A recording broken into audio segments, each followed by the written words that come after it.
ಬೊಮ್ಮಾಯಿ, ನಿರಾಣಿ, ಸೋಮಣ್ಣ ಬಿಜೆಪಿಯಲ್ಲೇ ಇರಲಿ, ಬಿಜೆಪಿ ಹೆಚ್ಚು ಗೆದ್ದರೆ ಕೆಜೆಪಿಗೆ ಲಾಭ. ಇದು ಯಡಿಯೂರಪ್ಪ ಮಾಸ್ಟರ್ ಪ್ಲಾನ್. ಇದೇ ಈ ಹೊತ್ತಿನ ವಿಶೇಷ ಯಡ್ಡಿ ರಣತಂತ್ರ. ನಾನು ಭಾವನಾ.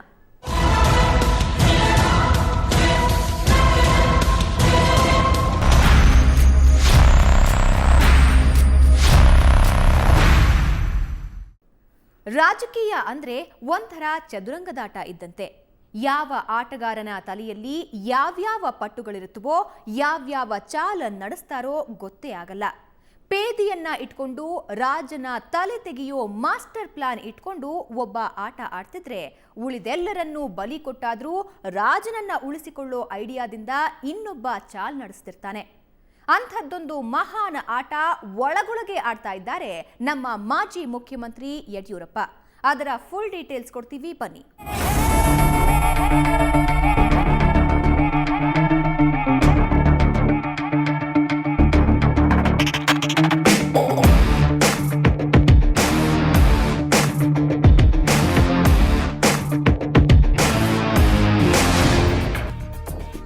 ಯಡಿಯೂರಪ್ಪ ಭ್ರಷ್ಟಾಚಾರ, ಮಕ್ಕಳ ಮೇಲಿನ ಧೃತರಾಷ್ಟ್ರ ಪ್ರೇಮ, ಅಧಿಕಾರದ ಆಸೆ, ಇಂಥವೆಲ್ಲ ಏನೇ ಇರಲಿ, ಇವರೊಬ್ಬ ಪಳಗಿದ ರಾಜಕಾರಣಿ ಅನ್ನೋದ್ರಲ್ಲಿ ಎರಡು ಮಾತಿಲ್ಲ.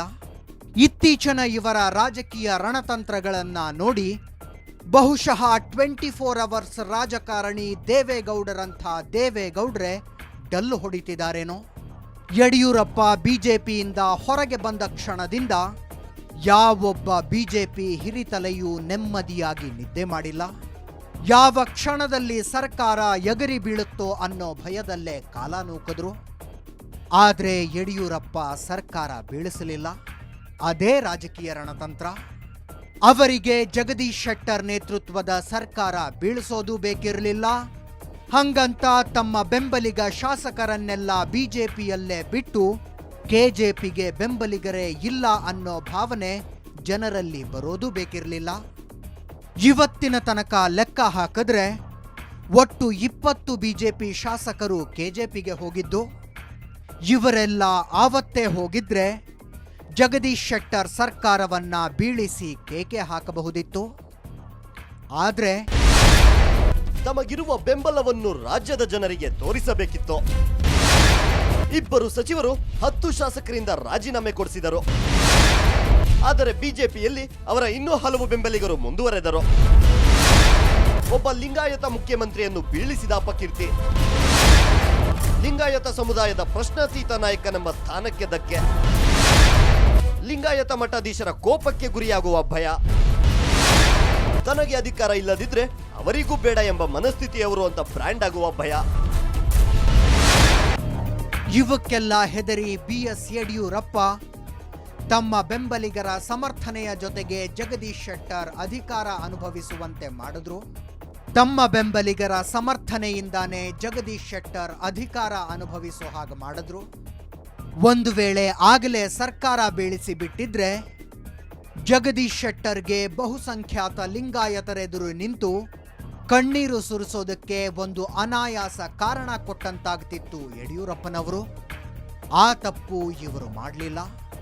ಆದರೆ ಯಾವ ಕ್ಷಣದಲ್ಲಿ ತಮ್ಮ ಬುಡಕ್ಕೆ ಬಿಸಿನೀರು ಬರುತ್ತೋ ಅನ್ನೋ ಭಯದಲ್ಲಿ ಶೆಟ್ರು ಕಂಗಾಲಾಗಿ ದಿನ ದುಡೋ ಹಾಗೆ ಮಾಡಿದ್ರು. ಸಿಂಹಾಸನ ಕಚ್ಚಿಕೊಂಡು ಕುಳಿತ ದೊರೆ ಅದ್ಯಾವಾಗ ಪ್ರಜೆಗಳ ಕಷ್ಟ ಸುಖ ವಿಚಾರಿಸಿಕೊಳ್ತಾನೆ? ಅದು ಯಡಿಯೂರಪ್ಪನವರ ತಲೆ. ಹಂಗಂತ ಬಿಜೆಪಿಯಲ್ಲೇ ಉಳಿದ ಯಡಿಯೂರಪ್ಪ ನಿಷ್ಠ ಶಾಸಕರು ಶುದ್ಧ ಮನಸ್ಸಿನಿಂದ ಸರ್ಕಾರಕ್ಕೆ ಬೆಂಬಲ ಕೊಟ್ಟವರಂತೆಯಾದರೂ ನಡೆದುಕೊಂಡ್ರ? ಅದೂ ಇಲ್ಲ.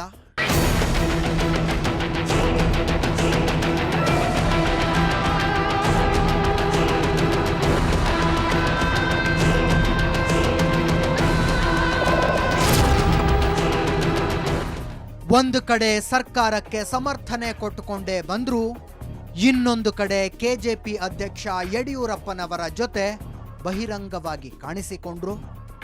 ಇದು ಪಕ್ಷ ವಿರೋಧಿ ಚಟುವಟಿಕೆ. ಹಂಗಂತ ಆಗ ರಾಜ್ಯದ ಬಿಜೆಪಿ ಅಧ್ಯಕ್ಷರಾಗಿದ್ದ ಈಶ್ವರಪ್ಪನವರು ಇವರನ್ನೆಲ್ಲ ಪಕ್ಷದಿಂದ ಉಚ್ಚಾಟನೆ ಮಾಡಿಬಿಟ್ಟಿದ್ರೆ ಸರ್ಕಾರ ಉಡೀಸ್. ಹಾಗೊಂದು ವೇಳೆ ಆದ್ರೆ ಅವರೇ ಸರ್ಕಾರ ಬೀಳಿಸಿಕೊಂಡಿದ್ದು ನಾನೇನು ಮಾಡದೆ ಅಂದುಬಿಡ್ತಿದ್ರು ಯಡಿಯೂರಪ್ಪ. ತಮ್ಮ ಪಕ್ಷದ ಚಿಹ್ನೆಯಲ್ಲಿ ಗೆದ್ದು ಬಂದು ಕೂಡ ಕೆಜೆಪಿಯ ಏಳಿಗೆಗೆ ದುಡಿಯುವ ಶಾಸಕರನ್ನ ಸಹಿಸಿಕೊಳ್ಳಬೇಕಾಯಿತು ಕಮಲ ಪಕ್ಷಕ್ಕೆ. ಅಂಥ ದೈನೇಸಿ ಸ್ಥಿತಿಗೆ ಒಂದು ರಾಷ್ಟ್ರೀಯ ಪಕ್ಷವನ್ನ ತಂದಿಟ್ಟು ತಮಾಷೆ ನೋಡಿದ ಇವರಿಗೆ ಚಾಣಕ್ಯ ತಂತ್ರದ ರಾಜಕಾರಣಿ ಅಂದ್ರೆ ತಪ್ಪೇನು?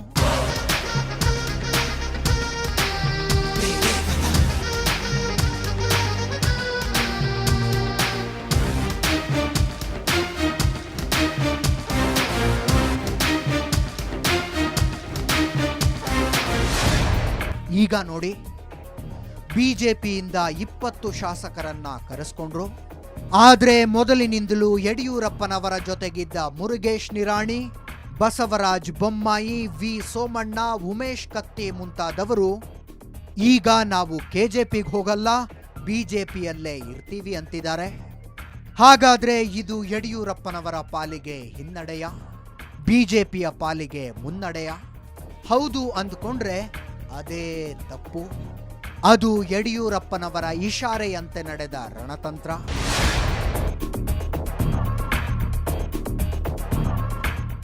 ಹೌದು, ವಿ ಸೋಮಣ್ಣ, ಮುರುಗೇಶ್ ನಿರಾಣಿ, ಬಸವರಾಜ ಬೊಮ್ಮಾಯಿ ಮತ್ತು ಉಮೇಶ್ ಕತ್ತಿಯಂತಹ ಯಡಿಯೂರಪ್ಪ ನಿಷ್ಠರು ಕೆಜೆಪಿಗೆ ಹೋಗದೆ ಬಿಜೆಪಿಯಲ್ಲೇ ಉಳಿದುಕೊಂಡಿದ್ದು ಕಮಲದ ಮೇಲಿನ ಪ್ರೀತಿಯಿಂದಲೋ, ಕೆಜೆಪಿಗೆ ಹೋದರೆ ರಾಜಕೀಯ ಭವಿಷ್ಯ ಮಂಕಾಗತ್ತೆ ಅನ್ನೋ ಭಯದಿಂದಲೋ ಅಲ್ಲ.